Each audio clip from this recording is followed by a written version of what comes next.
सुमन ने आज कई दिनों के बाद फेसबुक खोला था। एग्जाम के कारण उसने अपने स्मार्टफोन से दूरी बना ली थी।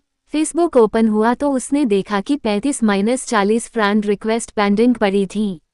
उसने एक सरसरी निगाह से सबको देखना शुरू कर दिया। तभी उसकी नज़र एक लड़के की रिक्वेस्ट पर ठहर गई। उसका नाम राज शर्मा था। भला का स्मार्ट और हैंडसम दिख रहा था अपनी डीपी में। सुमन ने जिज्ञासावश उसके बारे में पता करने के लिए उसकी प्रोफाइल खोलकर देखी तो वहां पर उसने एक बढ़कर एक रोमांटिक शेरो शायरी और कविताएं पोस्ट की हुई थीं। उन्हें पढ़कर वो इम्प्रेस हुए बिना नहीं रह पाए और फिर उसने राज की रिक्वेस्ट एक्सेप्ट कर ली। अभी उसे राज की रिक्वेस्ट एक्सेप्ट किए हुए कुछ ही देर हुई होगी कि उसके मैसेंजर का नोटिफिकेशन टिंग के साथ बज उठा। उसने चेक करा तो वो राज का मैसेज था। उसने उसे खोलकर देखा तो उसमें राज ने लिखा था, थैंक यू वेरी मच। वो समझ तो गई थी कि वो क्यों थैंक्स कह रहा है, फिर भी उससे मज़े लेने के लिए उसने रिप्लाई करा, थैंक्स किस लिए। उधर से तुरंत जवाब आया, मेरी रिक्वेस्ट एक्सेप्ट करने के लिए। सुमन ने कोई जवाब नहीं दिया, बस एक स्माइली वाला स्टिकर पोस्ट कर दिया और फिर मैसेंजर बंद कर दिया।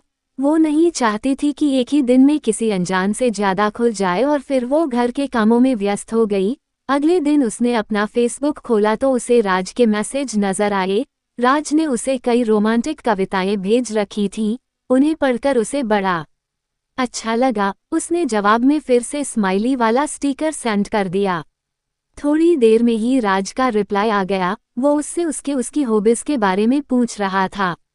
उसने राज को अपना संक्षिप्त परिचय दे दिया। उसका परिचय जानने के बाद राज ने भी उसे अपने बारे में बताया कि वो MBA कर रहा है और जल्दी ही उसकी जॉब लग जाएगी। और फिर इस तरह से दोनों के बीच चैटिंग का सिलसिला चल निकला। सुमन को अब उसके मैसेज का इंतजार रहने लगा था। जिस दिन उसकी राज से बात नहीं हो पाती थी तो उसे लगता जैसे कुछ अधूरापन सा है। राज उसकी जिंदगी की आदत बनता जा रहा था। आज रात फिर सलोनी राज से चैटिंग कर रही थी। इधर उधर की बात होने के बाद राज ने सुमन से कहा, तारानकन यार, हम कब तक यूं ही सिर्फ फेसबुक पर बातें करते रहेंगे। यार मैं तुमसे मिलना चाहता हूँ, प्लीज कल मिलने का प्रोग्राम बनाओ ना। सुमन खुद भी उससे मिलना चाहती थी और एक तरह से उसने उसके दिल की ही बात कह दी थी, लेकिन पता नहीं क्यों वो उससे मिलने से डर रही थी। शायद अनजान होने का डर था वो। सलोनी ने यही बात राज से कह दी। अरे यार, इसीलिए तो कह रहा हूँ कि हमें मिलना चाहिए। जब हम मिलेंगे तभी तो एक दूसरे को जानेंगे, ने उसे समझाते हुए मिलने की जिद की। अच्छा ठीक है, बोलो कहाँ मिलना है, लेकिन मैं ज़्यादा देर नहीं रुकूंगी वहाँ। राज सुमन ने बड़ी मुश्किल से उसे हाँ की। ठीक है, तुम जितनी देर रुकना चाहो रुक जाना, राज ने अपनी खुशी छिपाते हुए उसे कहा। और फिर वो सुमन को उस जगह के बारे में बताने लगा जहाँ उसे आना था। अगले दिन शाम को 6 बजे शहर के कोने में एक सुनसान जगह पर एक पार्क, जहां पर सिर्फ प्रेमी जोड़े ही जाना पसंद करते थे। शायद एकांत के कारण राज ने सलोनी को वहीं पर बुलाया था। थोड़ी देर बाद ही सुमन वहां पहुंच गई।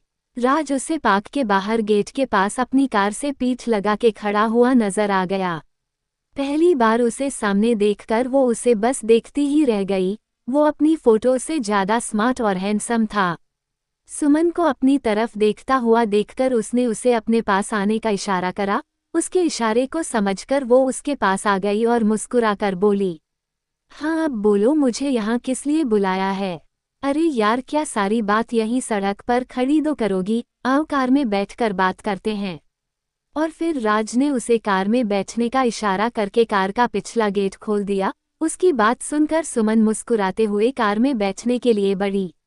जैसे ही उसने कार में बैठने के लिए अपना पैर अंदर रखा तो उसे वहां पर पहले से ही एक आदमी बैठा हुआ नजर आया। शक से वो आदमी कहीं से भी शरीफ नजर नहीं आ रहा था।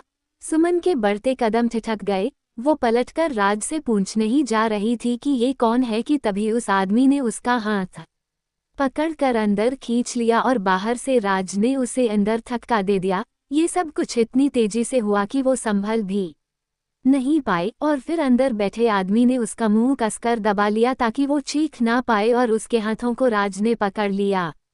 अब वो ना तो हिल सकती थी और ना ही चिल्ला सकती थी। और तभी कार से दूर खड़ा एक आदमी कार में आके ड्राइविंग सीट पर बैठ गया और कार स्टार्ट करके तेजी से आगे बढ़ा दी। और पीछे बैठा आदमी जिसने सलोनी का मुंह दबा रखा था वो हंसते हुए राज से बोला, वाह भाई वाह, मजा आ गया, आज तो तुमने तगड़े माल पर हाथ साफ करा है। शबनम बानो इसकी मोटी कीमत देगी। उसकी बात सुनकर उर्फ राज मुंह ऊपर उठाकर ठहाके लगा के हंसा। उसे देखकर ऐसा लग रहा था जैसे कोई भेड़िया अपने पिंजरे में शिकार को दबोच के हंस रहा हो और वो कार तेजी से शहर के बदनाम इलाके जिस्म की मंडी की तरफ दौड़ी जा रही। ये कोई कहानी नहीं बल्कि सच्चाई है छत्तीसगढ़ की सुमन, जो मुंबई से छुड़ाई गई है। ये सुमन की कहानी उन लड़कियों को सबक देती है जो सोशल मीडिया से अनजान लोगों से दोस्ती कर लेती है और अपनी जिंदगी गंवा लेती है। शेयर जरूर करें ताकि कोई और सलोनी ऐसी दलदल में ना फंस जाए।